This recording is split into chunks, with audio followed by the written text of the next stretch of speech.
The Bloodline at it again on this week's edition of WWE SmackDown, and it was Kevin Owens who found himself on the wrong side of the Bloodline, and the reason's very simple, because he's associated with Cody Rhodes, and anyone that is associated with Cody Rhodes is now being taken out by the Bloodline. Solo Sikoa made that mission very clear on this edition of SmackDown, and you guys know, when I put together the video, you can watch it here on the channel if you haven't already, looking at a possible return scenario for Roman Reigns, I said I think the thing that has the most impact is if you have Cody Rhodes all alone, right? And the ironic development it would be for Roman Reigns maybe to be the one, not necessarily to run out and help Cody, but to sort of thwart, the possibility of Solo Sikoa either walking out with the championship or just stopping the Bloodline from maybe trying to end Cody once and for all. So if you want to do that, you need to take out the people who are around Cody, right? And I said maybe that is, them taking out Orton and Cody, or Orton and Owens at SummerSlam, or maybe you do it on the road to SummerSlam. And now we're seeing which choice they've clearly gone with here, because Orton was taken out last week. Now Kevin Owens is taken out in brutal fashion by Jacob Fatu. And look, we mentioned the possibility too. Are you setting up a Jacob Fatu versus Kevin Owens match? I don't know if you do that now as soon as SummerSlam. I mean, that was a pretty vicious attack, as we know. But it's certainly a possibility, I think. Knowing the way Owens is, right? He is someone who's not just going to stand back and let what just happened happen. So I could certainly see a scenario where they add that to the mix, because it did seem like those were the two that were pairing off, right? Owens and Jacob Fatu. And so we know we're going to get that one-on-one match at some point. But this, again, accomplishes something else, right? Even if they do or don't have that one-on-one match, you would think Kevin Owens is now going to be removed from the picture when you get to Cody versus Solo. And we've talked about the ramifications that could have, right? It could be a scenario where there is no Orton, there is no Owens, and now Cody goes in with a numbers disadvantage, which he kind of pushed here to Nick Aldis in the back. If you watch this edition of SmackDown, one thing that Cody did say was he was really stressing to Aldis. He did not want a partner. And why did he not want a partner? Because he wanted to show that he could do this, prove to the Bloodline that he doesn't, he can do this. He can take them out. Like, he's showing that confidence. But Aldis said, no way. You've got to have a partner. And again, look what happens whenever Cody is now in this position where he has to ask someone for help, basically. And when that happens, these people get destroyed by the Bloodline. So that is certainly the story they're telling. I really like it because I think, again, it accomplishes what you want to accomplish by taking everyone out, making Cody alone, and then we mentioned the possible scenarios, right? Where you have maybe Sami Zayn, maybe Jey Uso getting back into the mix at SummerSlam, and maybe Jimmy Uso's part of that as well with his return. We are fully anticipating, as we said, the return of Roman Reigns, which you can check out the video I did on the channel too, the recent report that they were at least thinking about at one point bringing Roman Reigns back 2 to 3 weeks before SummerSlam, although at this point, we're getting very close to that. And we also know they did a taped episode on right after this show in Omaha. I'm just going to tell you, I'm only reacting to the show that we actually saw. So I know spoilers are out there as to what happened, but we're only going to react to what happened on this edition of SmackDown. So I just want to make that very clear, and I'm sure some people may leave some spoilers in the comments, but I'm only going to touch on what we saw on this edition. So that was the main theme. Of course, taking someone else out associated with Cody. Cody also got the shield bomb through the table. And look, I mean, I think what this all comes down to is we're seeing, and I'm bringing up Jacob Fatu because we're seeing the way that WWE is putting this guy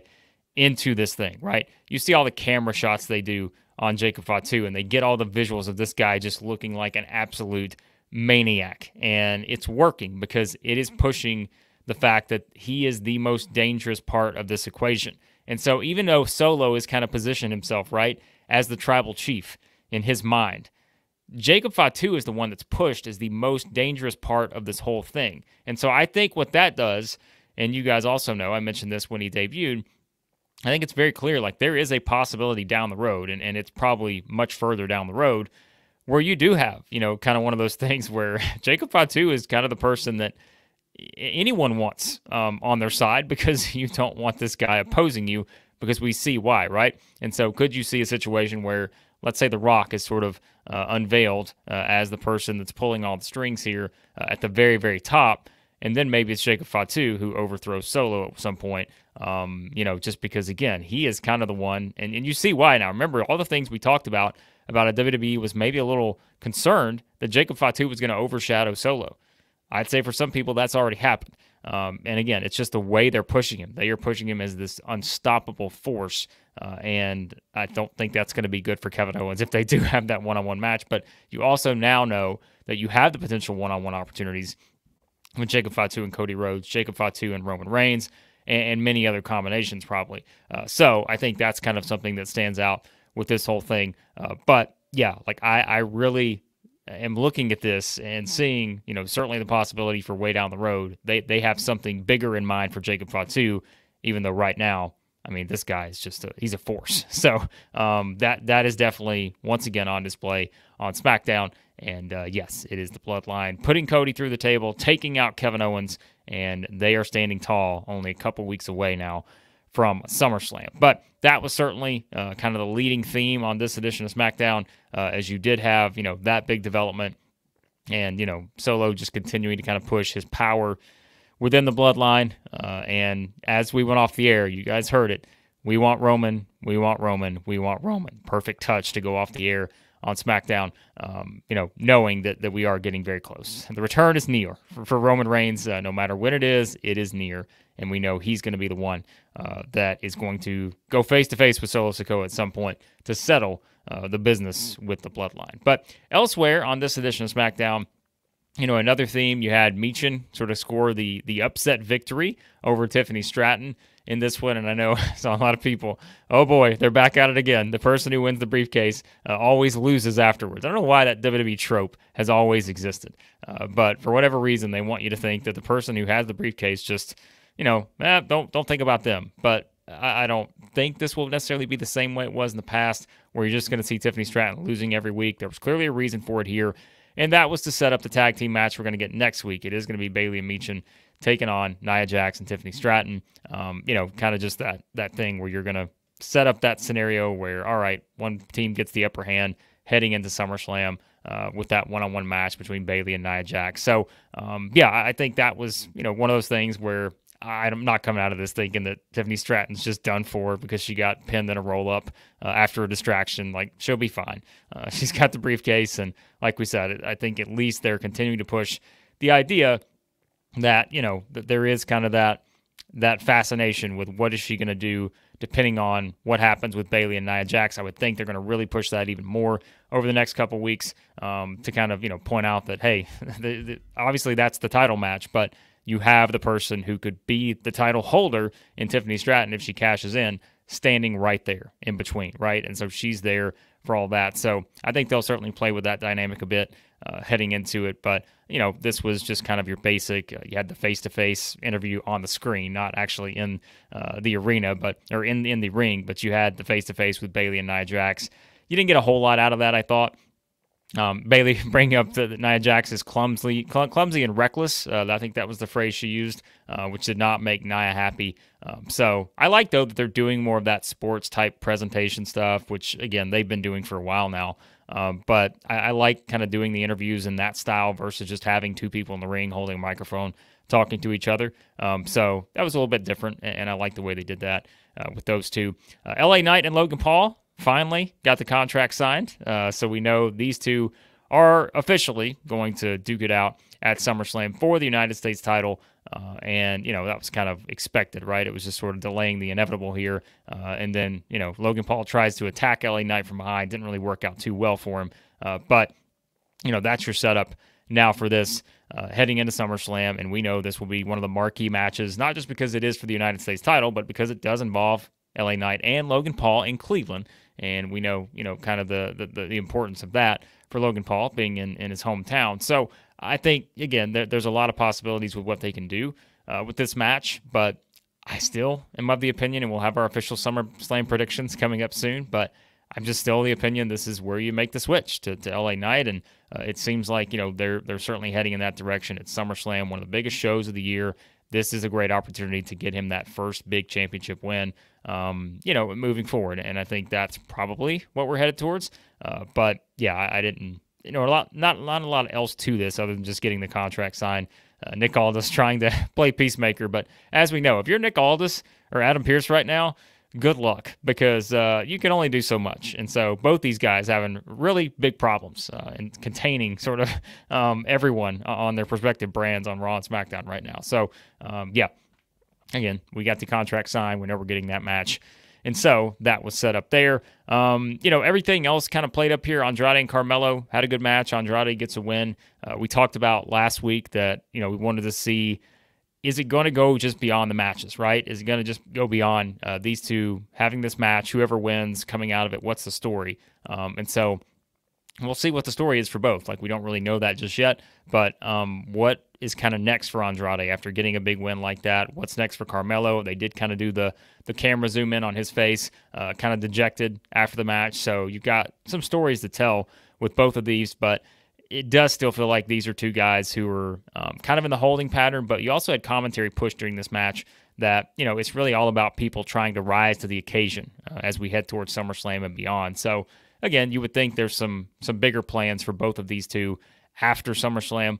They don't really have anything as of right now, you would think, to sort of sink their teeth into story-wise, but you would feel like that Andrade getting a win is going to mean something. Carmelo losing is going to mean something. And so, like I mentioned, that Carmelo at least has something way down the road with Randy Orton, because he did pin him, like we talked about in that triple threat match for the Money in the Bank qualifier. So they can hang on to that for a while, but doesn't really give him a whole lot to do in the meantime. But, so that was kind of your setup there. And then, one of the other things you had sort of the tease, trying to maybe get that rematch for Bianca Belair and Jade Cargill. You had Alba Fire and Isla Dawn come up on the screen after it was Belair getting the win over Chelsea Green, and Chelsea Green without the neck brace this week. So everyone applaud her great healing from what happened in Money in the Bank. But it does, again, seem like we're going to head towards that tag team rematch with Bianca and Jade trying to get the titles back, although it was the champions right now making it clear that they weren't, just yet going to offer them that tag team rematch. So there's clearly going to be another development there before we get to the match. But, we do feel like there's certainly an opportunity for Belair and Jade to go after those tag titles again. And, we'll see what happens. People are wondering, is this where we're going to get the turn from, one side or the other? I still feel like it's too soon to do that because you would think that most likely you want to head towards that match between Belair and Jade probably at WrestleMania 41. So we're still a ways away from that. So I wouldn't think you want to do the turn just yet. So I would feel like there's probably a good chance that you'll have them win the tag titles back. And then maybe there's something else that precipitates that turn, months from now. So I feel like we're just a little too, soon for that. I don't think you've had that build up the way you want to have one side turn on the other. You want to play up, who's going to be the one to turn. I think that's how they want to do it with those two, and we're just not there yet. So they'll probably get that tag team title rematch and probably win the titles back, you would think, sooner rather than later. So that was something else that you had here. Looking at the rest of my notes, it did set up Santos Escobar versus LA Knight next week. They played up the fact that, Escobar did not get pinned in that triple threat match. So playing that up. And then you did have the announcement of the big number one contenders match for the men's tag team titles. So we're going to get the gauntlet match next week. And so here's the teams. If you don't recall, like, there are a lot of teams on the screen. You've got the Street Profits. You've got Apollo Crews and Baron Corbin. You do have Tama Tonga and Tonga Loa, which is very interesting. You've got Legado del Fantasma. You've got Angel Umberto there, Pretty Deadly, and the OC. So they're all going to be facing off. And look, like I'm saying, I know we already know. People already know who won the match, but I'm just going to leave it at this because I am going to try to do a SmackDown reaction next week. And I know the spoilers are out there, but not everyone reads the spoilers, so I'm not going to spoil them here. But, that is kind of your setup for next week, is to have that to determine who will challenge for the men's tag team titles, moving forward against the champs. So that at least is an interesting setup. I have a pretty good idea of who I think is and should win, but we'll discuss that maybe heading towards next week's SmackDown. So there you go. But again, guys, I appreciate you watching as always. That was kind of this edition of SmackDown. It really was, the theme was the Bloodline. That was really, and that's been the case for a while now, right? It was the big attack from the Bloodline. It was building up who is going to be Cody's partner. I knew as soon as they set it up that way, I'm like, it's got to be Owens because he wasn't there last week. He's back this week, and it just made all the sense to put him in that same spot that Randy Orton was in. Have Cody watch him get destroyed, and you're setting this up hook, line, and sinker for exactly what you want when Roman Reigns returns. And so, yeah, I thought this was perfect, the way they did this, and to add that extra, on top of it, to actually take Cody out, put him through the table too. That now puts Cody not just maybe alone heading into this, but it puts Cody physically at a disadvantage over the very fresh Solo Sikoa. So you guys let me know what you thought on this edition of SmackDown. What'd you like? What didn't you like? Where do you think we head from here with the Bloodline and all of that? And like I said, if you are going to leave the spoilers, it's just maybe tag it for some people who don't want to see the spoilers or whatever, but we know they're out there. But yeah, we'll talk about next week's SmackDown as though it just happened, but we'll certainly do that next week here on the channel. So leave your thoughts on SmackDown. As always, be sure to subscribe. Hit the like button on your way out. Appreciate you guys' feedback as always. And let me know your thoughts on this week's edition of WWE SmackDown.